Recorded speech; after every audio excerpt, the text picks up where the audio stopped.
ഉള്ളിത്തീയൽ വെച്ചാൽ ഒരാഴ്ചയൊക്കെ ഇരിക്കും. സൂപ്പറാണല്ലേ. കിടുക്കാച്ചി.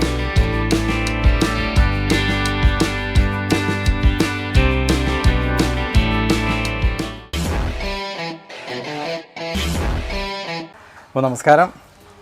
ഇന്ന് നമ്മുടെ നടവേലമ്മച്ചി എന്നാ ഉണ്ടാക്കുന്നതെന്നൊന്നും മനസ്സിലാകുന്നില്ല. കുറച്ച് ചെറിയുള്ളിയും ഉണ്ട്, പച്ചമുളകും തേങ്ങാക്കൊത്തും കാണുന്നുണ്ട്. ഇന്ന് എന്നാ അമ്മച്ചി ഉണ്ടാക്കുന്നത്? ഇത് ഉള്ളിത്തീയൽ. അതാണ് ഇത്ര ഉള്ളി. അതെ, ഉള്ളി എന്ന് പറഞ്ഞാൽ ചെറിയ ഉള്ളി, വലിയ ഉള്ളി അല്ല, ചെറിയ ഉള്ളി അരിഞ്ഞത്. ഉള്ളിത്തീയലിന് ചെറിയ ഉള്ളി പറ്റുള്ളൂ. സവോളയാകുമ്പോൾ അത് വേറൊന്നായി പോകും. ഇത് ചെറിയ ഉള്ളി തന്നെ.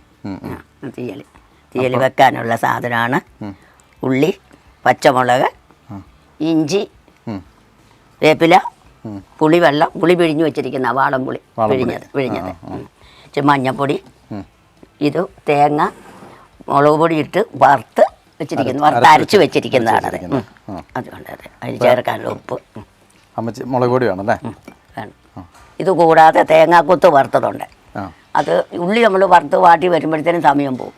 അതുകൊണ്ട് തേങ്ങാക്കൊത്ത് വേറെ സ്പെഷ്യലായിട്ട് വറുത്ത് വെച്ചിട്ടുണ്ട്. ഇതിൻ്റെ കൂടെ നമ്മൾ ചേർത്ത് പ്രധാന ഐറ്റമാണ് തേങ്ങാക്കൊത്താണ് കടിക്കാനുള്ളത്. ഉള്ളിയൊക്കെ അങ്ങ് അലുത്ത് പോകും. പിന്നെ വീട് കടിക്കാനുള്ളത് തേങ്ങാക്കൊത്താണ്. നമുക്ക് തയ്യാറാക്കാം.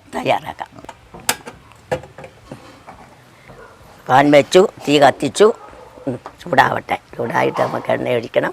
പാൻ ചൂടായി എണ്ണ ഒഴിക്കുകയാണ്.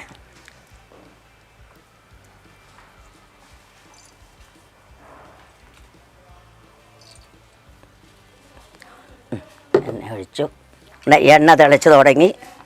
ഇതിന് കടുക് വേണ്ട, കടുക് പൊട്ടിക്കണ്ട ഉള്ളിത്തീയലിന്.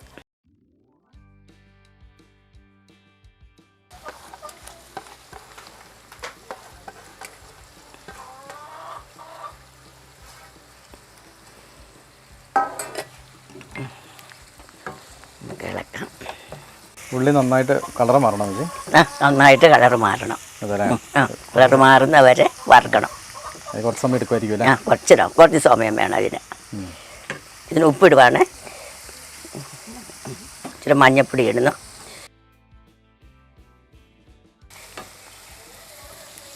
ഉള്ളി ഒരു വയസ്സ് ആയിട്ടുണ്ട്. വാടി വഴന്ന് വരുന്നുണ്ട്.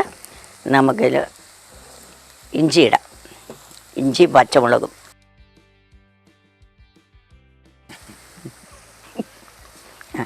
ഇഞ്ചി ഇട്ടു, ഇനി പച്ചമുളക് ഇടാം.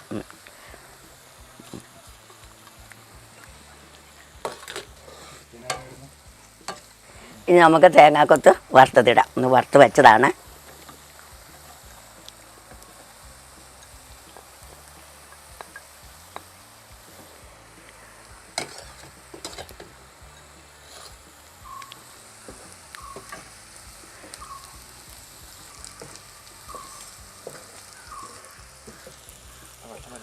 ഉള്ളിയായി. ഇനി നമുക്കതിന് തേങ്ങ അരച്ചത്, വറുത്തരച്ചത് ഒഴിക്കാം.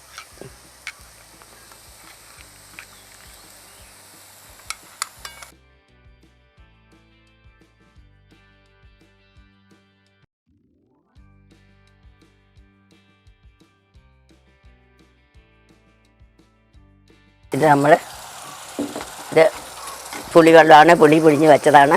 ഇത് ഒഴിക്കുന്നത് വാളംപുളി പിഴിഞ്ഞതല്ലേ? വാളംപുളി പിഴിഞ്ഞത്. വാളംപുളി. വേപ്പില ഇട്ടില്ല, ഇതിൽ വേപ്പില ഇടുവാണ്.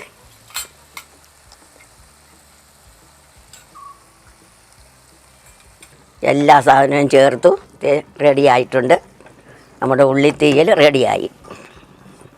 നമ്മൾ ഉള്ളിത്തീയൽ വെച്ചാൽ ഒരാഴ്ചയൊക്കെ ഇരിക്കും. നന്നായിട്ട് അതിലും പാകത്തിന് മൂത്ത് കിട്ടണം. അരയ്ക്കുന്നതും ഇഞ്ചി എല്ലാ സാധനവും നല്ല പാകത്തിന് ഉള്ളിയൊക്കെ പാകത്തിന് വറുത്ത് വഴന്ന് കിട്ടിയാലേ ഇരിക്കുകയുള്ളൂ, അല്ലെങ്കിൽ വളിച്ചു പോകും. ഒരാഴ്ച ഇരിക്കും. നല്ല കറിയാണ്, എല്ലാവർക്കും ഇഷ്ടപ്പെടും. ഇത് ഞാനിനി തീവപ്പാക്കുകയാണ്. ബാക്കി ഒരാഴ്ചയൊക്കെ ഇരിക്കുന്ന കറിയാകുമ്പം ജോലിക്കാർക്കൊക്കെ നല്ല അത്യാവശ്യമുള്ള സംഭവം. ഇച്ചിരി നേരം മെനക്കെട്ട് ചെയ്ത് വെക്കുവാണെങ്കിൽ ഒരാഴ്ചത്തേനൊക്കെ അത്യാവശ്യമുള്ളൊരു കറിയാകും. ചോറും പാക്ക് ചെയ്ത് പോകാം. സ്കൂളിൽ പഠിക്കുന്ന പിള്ളേർക്കാണെങ്കിലും ചോറ് കൊണ്ടുപോകുന്നവർക്കും ആർക്കാണെങ്കിലും കൊള്ളാം. നല്ലതാണ് അങ്ങനെ ചെയ്ത് കൊണ്ടുപോയിരുന്ന ചെയ്ത് വെച്ച. അപ്പോൾ ഇത് കഴിച്ചു നോക്കാൻ വേണ്ടി ആരെയും വിളിക്കുന്നതെന്ന്? എൻ്റെ മക്കളിൽ മൂന്നാമത്തെ ആളിനെ വിളിക്കാം, ബാബു. ബാബുച്ചേട്ടനെ. ബാബു ചേട്ടനെ വിളിച്ചോ.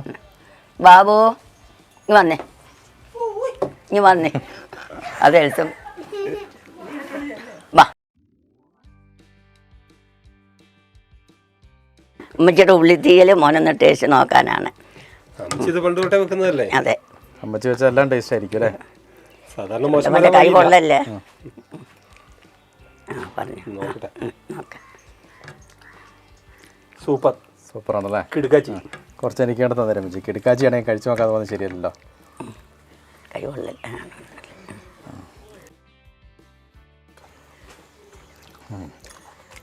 ചേട്ടൻ പറഞ്ഞത് കറക്റ്റാണ്. കാരണം ആ തേങ്ങാക്കൊത്തൊക്കെ കടിക്കുമ്പോഴത്തേക്കും